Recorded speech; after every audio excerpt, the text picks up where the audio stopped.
মগরাহাট পশ্চিমের ঘোলায় যুবকের রহস্য মৃত্যু ঘিরে উত্তেজনা। এসআইআর আতঙ্কে মৃত্যু এমনই দাবি মৃতের পরিবারের। উত্তর কুসুম পঞ্চায়েত এলাকার বাসিন্দার ঝুলন্ত দেহ উদ্ধার। পেশায় ভ্যান চালক ওই যুবকের নাম বিবেচনাধীন তালিকায় ছিল এমনই দাবি পরিবারের। দেহ নিয়ে থানা ঘেরাও কর্মসূচি তৃণমূলের। যুদ্ধের আগুনে জ্বলছে পশ্চিম এশিয়া, আর সেই যুদ্ধের আঁচ এসে পড়ল শেয়ার বাজারে। শেয়ার বাজারে ধস কিন্তু অব্যাহত। আজও সেন্সেক্স নিফটিতে বিরাট পতন। বাজার খুলতেই প্রায় 1500 পয়েন্ট পড়ল সেন্সেক্স। নিফটির পতন 450 পয়েন্টেরও বেশি। সেন্সেক্স নিফটিতে বিরাট পতন। আজ বাজার খোলার সঙ্গে সঙ্গে শেয়ার বাজারে ধস অব্যাহত। প্রায় 1500 পয়েন্ট পড়ল সেন্সেক্স। নিফটির পতন 450 পয়েন্টেরও বেশি। এদিকে ভারতের তরফ থেকে কিন্তু উদ্বেগ প্রকাশ করা হয়েছে। যৌথ বাহিনীর হানায় বিধ্বস্ত ইরান। পরিস্থিতি একেবারে ভয়াবহ। ক্রমাগত অবনতি হচ্ছে সেখানকার পরিস্থিতির। 28 তারিখ থেকে ভারত উদ্বেগ প্রকাশ করেছিল, আর সেই সময় ভারত শক্তি প্রদর্শন, যুদ্ধ করতে বারণ করেছিল। নাগরিকদের নিরাপত্তা দেওয়ার কথা প্রথম থেকেই বলেছিল ভারত। প্রথম থেকে এটা করলে আজ এই দিনটা আসতো না। ক্ষতিগ্রস্ত দেশগুলিতে ভারতীয় দূতাবাসের সঙ্গে যোগাযোগ রয়েছে। প্রধানমন্ত্রী এবং বিদেশমন্ত্রী তাদের প্রতিপক্ষদের সঙ্গে আলোচনা করেছেন। সরকার সবসময় পরিস্থিতি নিবিড়ভাবে পর্যবেক্ষণ করবে, জাতীয় স্বার্থে প্রাসঙ্গিক সিদ্ধান্ত নেবে, এমনই দাবি বিদেশ মন্ত্রকের।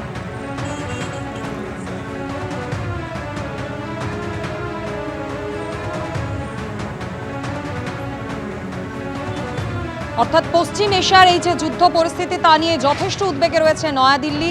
ইতিমধ্যেই শান্তি ফেরাতে আলোচনার জন্য ডাক দেওয়া হয়েছে।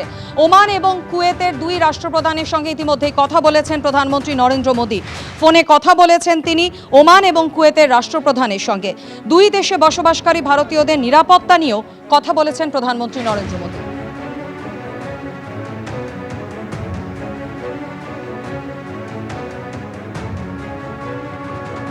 সরাসরি আমাদের সঙ্গে রয়েছেন প্রাক্তন সেনাকর্তা ব্রিগেডিয়ার প্রণব ঘোষ। ব্রিগেডিয়ার ঘোষ, এখান থেকেই জানতে চাইব, একটা যে উদ্বেগের জায়গা তৈরি হয়েছে নয়াদিল্লির জন্য সেটা স্পষ্ট। বিভিন্ন জায়গায় প্রচুর ভারতীয় আটকে রয়েছে। তাদের ফিরিয়ে আনতে এই মুহূর্তে ভারতের অবস্থান ঠিক কী হওয়া উচিত, কিভাবে তাদের ফিরিয়ে আনা যায় এই যুদ্ধ পরিস্থিতির মধ্যে? এবং অন্যদিকে ইতিমধ্যে ওমান কুয়েতের রাষ্ট্রপ্রধানদের সঙ্গে প্রধানমন্ত্রী নরেন্দ্র মোদী তিনি কথাও বলেছেন। কূটনৈতিকভাবে ভারতের অবস্থান কী হওয়া উচিত বলে আপনার মনে হয়? দেখুন, এইসব দেশের সঙ্গে আমাদের সম্পর্ক যথেষ্ট ভালো, কিন্তু এই সবকটি যে কটি দেশের ওয়েস্ট এশিয়ার নাম করছেন, এই সব দেশে ওদের নিজেদের পপুলেশনের চেয়েও বেশি হচ্ছে ওয়ার্ল্ড পপুলেশন। সারা পৃথিবীর লোক এইসব দেশে থাকে। আপনি দুবাই বলুন, দোহা বলুন, এই সমস্ত জায়গায় ওয়ার্ল্ড পপুলেশন বাস করে আমাদের দেশের সঙ্গে।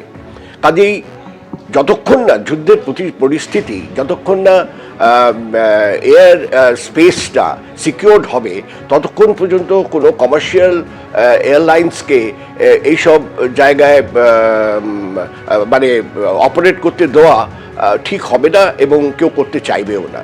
কাজেই একটা উপায় হচ্ছে যে এদেরকে আমাদের মিলিটারি এয়ারক্রাফট পাঠিয়ে নিয়ে আসা। যখনই একটু ইমপ্রুভ করবে তখন আমাদের যে ট্রান্সপোর্টার এয়ারক্রাফটগুলো আছে তাদেরকে নিয়ে আসা। কিন্তু প্রবলেম হচ্ছে পপুলেশন তো আর 1, 2 জন, 5 জন, 10 জন, কয়েকশো নয়, প্রায় 1 কোটি লোকের পপুলেশন। তাদেরকে evacuation is a massive thing. কাজেই কিছুদিন অপেক্ষা করতে হবে। এইসব দেশগুলো আদারওয়াইজ কোয়াইট সিকিউরড, কিন্তু ওদের ব্যবস্থা খুব ভালো, ওরা দেখাশোনা করছে। কাজেই ওদের উপর ভরসা রাখা ছাড়া খুব যে একটা আমরা এক্ষুনি কিছু করতে পারবো তা মনে হয় না। তবে এয়ার সিচুয়েশন একটু ইমপ্রুভ করলে পরে আমরা স্লোলি একটা plan, evacuation plan with military aircrafts নিতে পারি, যেটাতে কিছু লোক অন্তত যারা দুস্থ, যারা আটকে আছেন উইদাউট এনি, যারা বেড়াতে গিয়েছিলেন এরম ধরনের লোক, যারা পার্মানেন্টলি ওখানে রেসিডেন্ট নন, যারা আছেন তাদেরকে অন্তত উঠিয়ে নিয়ে আসা যেতে পারে। এবং সেই চেষ্টা আই এম কোয়াইট শিওর আমাদের গভর্নমেন্ট করছেন এবং ভবিষ্যতে করবেন। ব্রিগেডিয়ার ঘোষ, আপনি আমাদের সঙ্গে থাকুন। এদিকে এর মধ্যে ইরানের সর্বোচ্চ নেতা নির্বাচিত হলেন খামেনেই পুত্র। ইরানের সর্বোচ্চ নেতা হলেন মুজতাবা হোসেনেই খামেনেই। ইরানে ইসলামিক রেভলিউশনারি গার্ডের চাপে মসনদে মুজতাবা। ইরানের সর্বোচ্চ নেতা মোজতাবা খামেনেই এর হাতে এখন সমস্ত ক্ষমতা। রাষ্ট্রীয় নীতি থেকে সেনাবাহিনী সবকিছুর নিয়ন্ত্রণ থাকে এই সর্বোচ্চ নেতার হাতেই। আয়াতোল্লাহ খামেনেইয়ের মৃত্যুর পর অন্তর্বর্তী সুপ্রিম লিডার হন আলী রেজা আরাফি। আর এবার ইরানের সর্বোচ্চ নেতা নির্বাচিত হলেন খামেনেই পুত্র।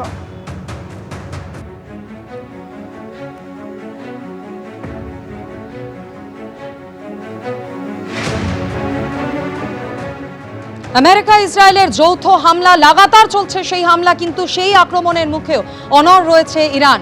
এর আগে আপনাদের জানিয়েছিলাম যে দুবাইয়ে আমেরিকার যে সমস্ত সেনাঘাঁটি আছে সেখানে হামলা চালিয়ে যাচ্ছিল ইরান, আর এবার দুবাইয়ে আমেরিকার উপদূতাবাসে হামলা ইরানের। ট্রাম্পের হুঁশিয়ারির মধ্যেও ইরানের নিশানায় ফের একবার আমেরিকার উপদূতাবাস।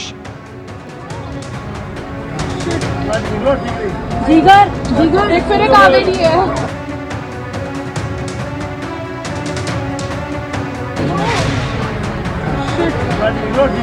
जिगर एक फिर